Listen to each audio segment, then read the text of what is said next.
Unless you want to get punched in the face. What is it with you, Ahau? Why are you so incapable of being nice?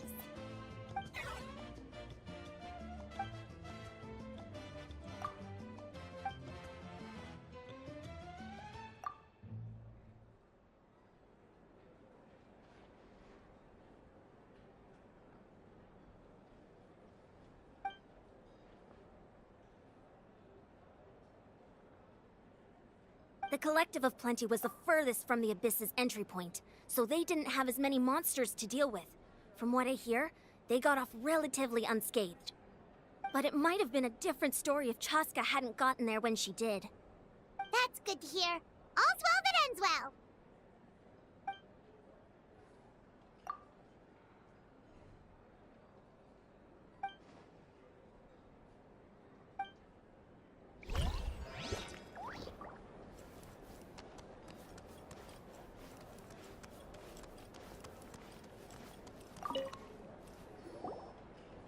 I must congratulate you on your efforts during this war.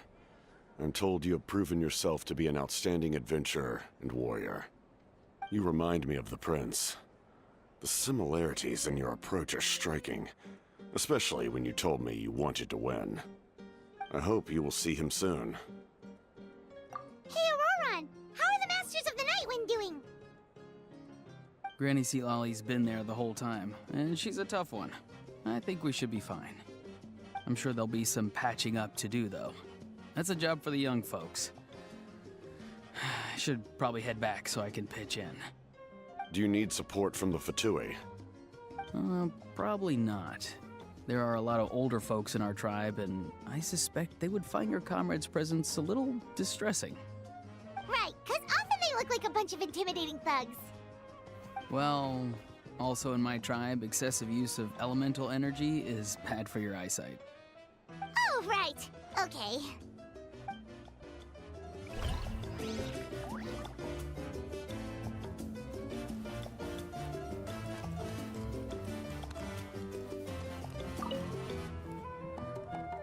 Ah, welcome. You seem a little out of sorts. Are you just tired, or...? I guess I am. You know, when I was up there in the sky, I could see all of Natlan stretching out below me. People everywhere, giving everything they had for a chance at victory. I just... If only I'd been quicker. Maybe they wouldn't have... And Koichi. Maybe she'd still... I'm sorry. Now is not the time for that. Fruit juice, right? Make it a large? True. My 500-year plan has almost come to fruition. Just one last step to go. Namely, my final battle against the Abyss. But battle is second nature to me, so I'm not feeling a huge amount of pressure. It was so awesome. The way you exploded that thing in the sky with one almighty punch! Are you always gonna have that kind of power from now on? Oh, that was the Divine Throne unleashing my full potential. And it was only temporary. I can't wield that power for any length of time. My body wouldn't be able to handle it. Likewise, the amplified power of the Ode of Resurrection was also temporary. From now on, it's back to ancient name-bearers only. Correct. We dealt the Abyss a critical blow. So for the time being, it's too weak to sustain regular invasions. I hope the people will be able to enjoy this period of peace. Or rather, assuming all goes to plan, eternal peace. We've had centuries of war with the Abyss, and it's high time we brought that chapter to a close. Anyway, there's something I've been wondering about. I know you've been at the center of some major events in other nations too, and fought many powerful foes. In this war, you were in the thick of it once again, dashing around tirelessly, supporting the fighting on all fronts. So tell me, what drives you to do this as a mere traveler passing through? Why risk life and limb for a cause that's not your own? You know, it's that mindset that distinguishes the heroes in every story. They're the natural protagonists. What I'm really trying to say is, I would love for you, with your extraordinary talent and your sense of justice, to join me in this final step. You and I together, finally putting an end to the ever-looming threat of the Abyss. But I also don't want to take advantage of your good nature and readiness to help others. The final battle will be very dangerous, and you have the rest of your journey to consider. I'm sure you must be weary. Sleep well tonight. Let's talk again tomorrow in the speaker's chamber. I'll give you more details on the final battle, and then I hope to hear your verdict.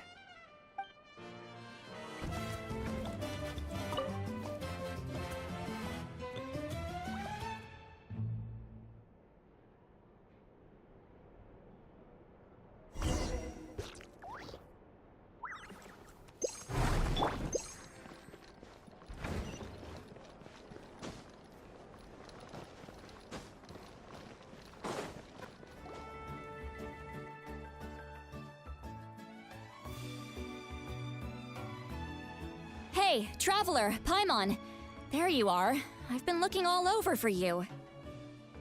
Oh, hey, Sweet Lolly! What's up? Listen up. I have something really important to tell you.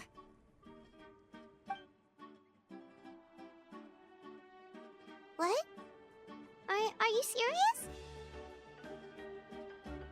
Natlan must pay the price for Mavuika's use of the Ruler of Death's power. That price is death. And only Mavuika's death can clear the debt. I had thought that the Ruler of Death might have a change of heart after seeing the people of Natlan come together and fight so bravely, but... even now that the war's over and the threat to Natlan is gone, it looks like that death is still set in stone. I had to know your thoughts. I want to save her, but I can't do it alone. Okay, good. That makes me feel a little better. Thank you for standing up for us. There's clearly something special about you, so if anyone has a chance of defying the rules, that would be you. Oh, and please don't breathe a word of this to Mavuika. I'm sure she's well aware of the cost of using the Divine Throne's power, but if she finds out that anyone else knows, it could ruin our chances to help. Got it. Mum's the word. Alright, that was the last major item on my to-do list. Now, since I've come all this way, I think it's finally time for a well-earned drink. Go easy, though, yeah? Don't worry, I said a drink. That means just one.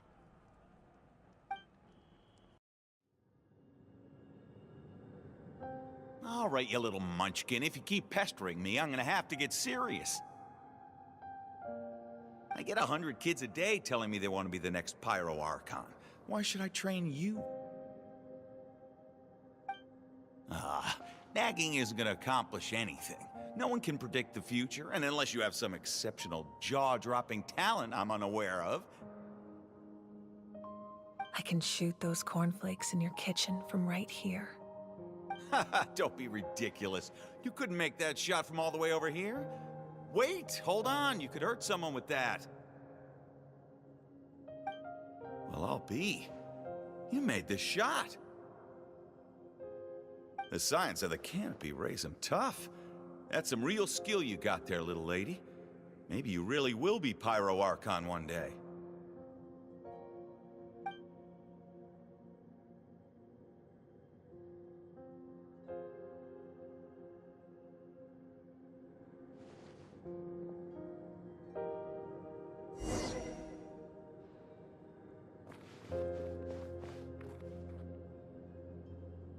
See this? I'm the first one of us to get an ancient name. And it's not just any ancient name, but Mollypo. If you ask me nicely, there's still time to join my team for the pilgrimage, you know. No need to scowl. You lost and I won. It's no big deal. You want me to be happy for you when your turn comes, right? So cheer up. I'll get my own ancient name soon enough, and it'll be an even better one than yours. Oh, really? Well, good luck with that. What ancient name could beat Malipo in our tribe? Unless... surely you don't mean Kiangozi?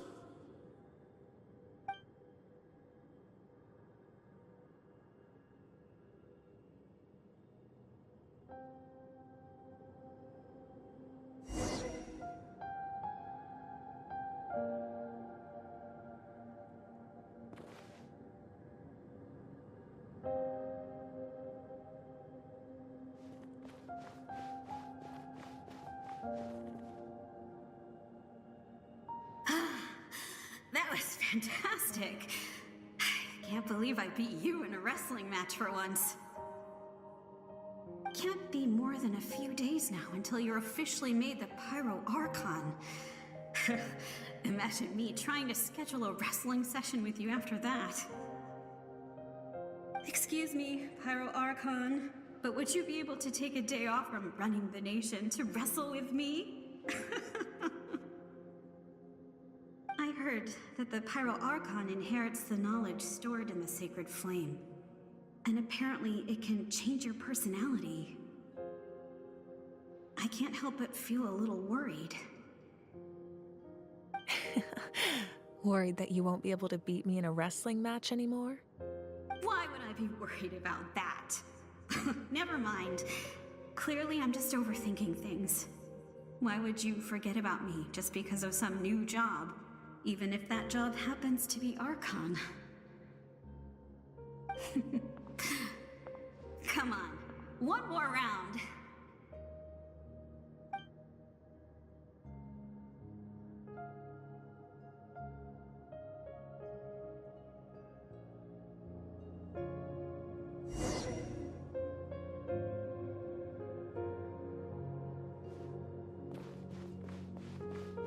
After the darkness will come the dawn.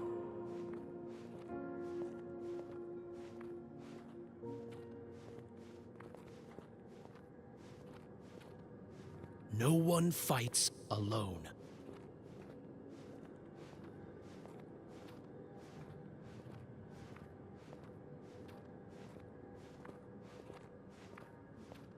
For Natlan!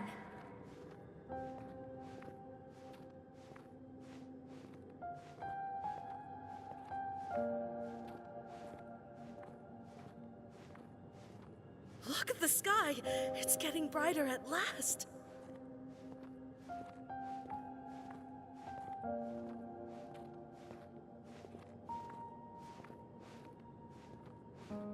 We walk the righteous path, and the Pyro Archon will guide us.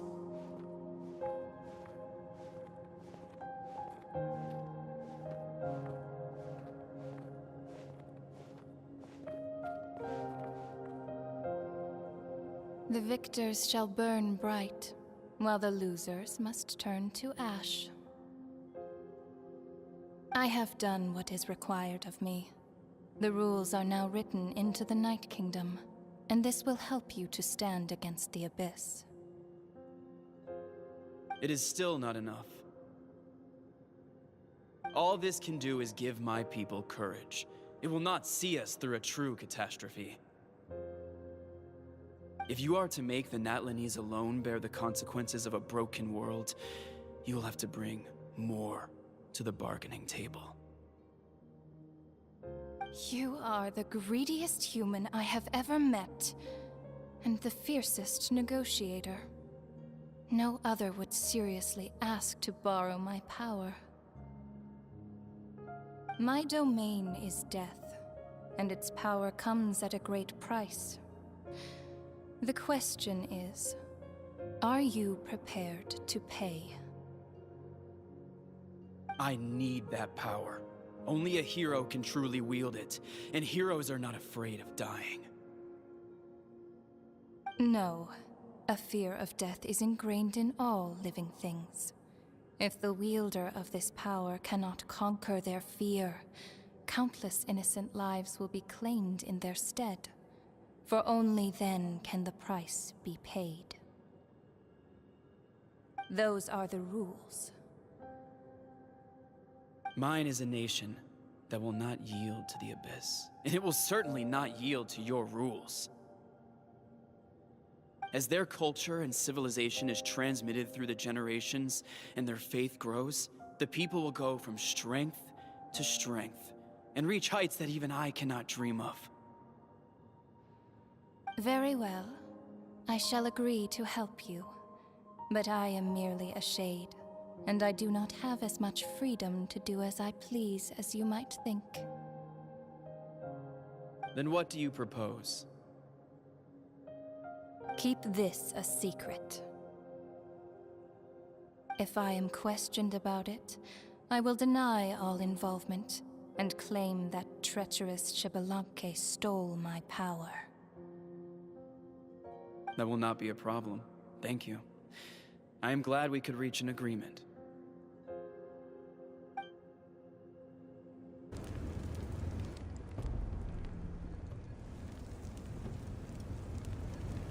Come in. As you know, I've asked you to come here to discuss the task of wiping out the Abyss. Oh, but first, any progress on the ancient name?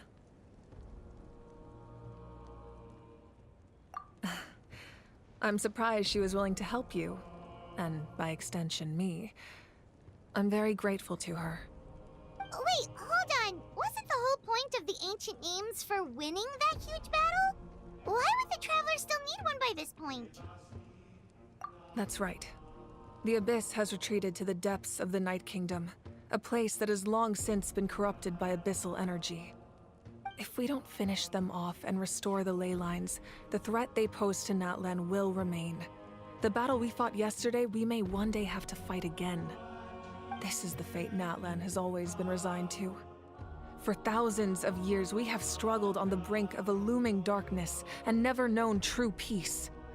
But this time, I want to break the cycle and free us from this fate for good. With the sacred flame, I can protect myself from the abyssal corruption, but beyond that, you are the only other person who can resist it. If your ancient name can't be forged, I will go alone. But if it can, I'd really love your help. Not completely. After all, the Night Kingdom is still plagued by abyssal corruption. But when I used the power of the Divine Throne, it dispelled a lot of that corruption. Plus, your ancient name is a special case, so the Lord of the Night will take special care of you. In short, the Ode of Resurrection still has a number of limitations, but I can promise that it will work reliably on you. Whoa. Are we forgetting something here? What about Paimon? What's her place in all this? What? You mean we'll be separated? The Abyss is extremely devious. If you two go there together, you can bet they'll make Paimon their primary target just to put us in an impossible position.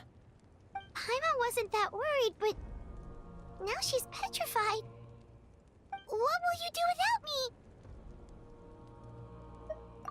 Okay, well, Paimon needs to think about this because you're really asking a lot of her, but give Paimon some time and she'll do her best to rise to the challenge. I greatly appreciate it.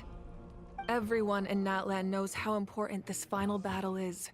You will be remembered and revered long into the future, until the end of time. If you have any other questions, please ask away.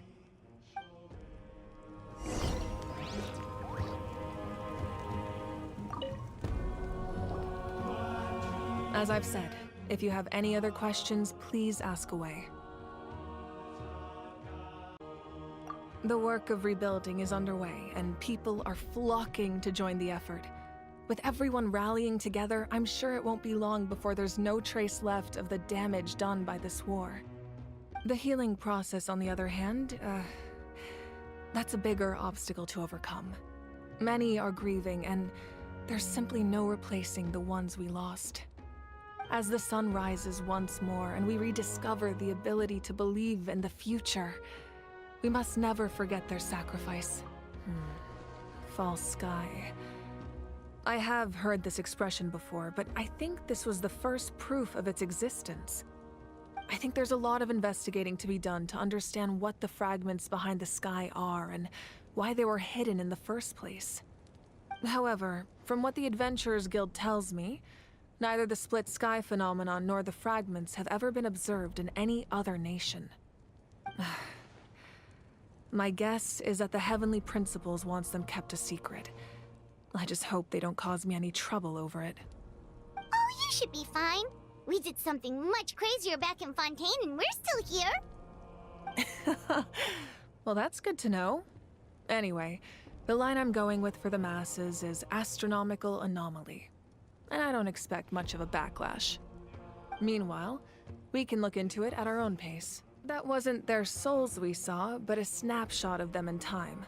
All the work of the ancient name engravers 500 years ago, who made some special modifications to their names. Their souls returned to the Night Kingdom long ago, and will have been reborn in Natlan since, albeit in a different form. For all we know, they may have already lived many new lives by now. And so, even though we will never meet again, they will always be by our side in one way or another. I think that gives another layer of meaning to the phrase "no one fights alone." We have a temporary alliance, but I can tell that saving Natlan is not his only goal. Yeah, Paimon still doesn't get why saving Natlan would be so important to him in the first place. Unless he's just a good guy who wants to avoid another Khaenri'ah. But somehow Paimon doubts it's that simple. I wouldn't worry too much. Based on all the interactions we've had with him and knowing more about his background, I have a lot of respect for him. I don't think he has any ill intentions. Now, we should focus on the final battle. As I've said, if you have any other questions, please ask away.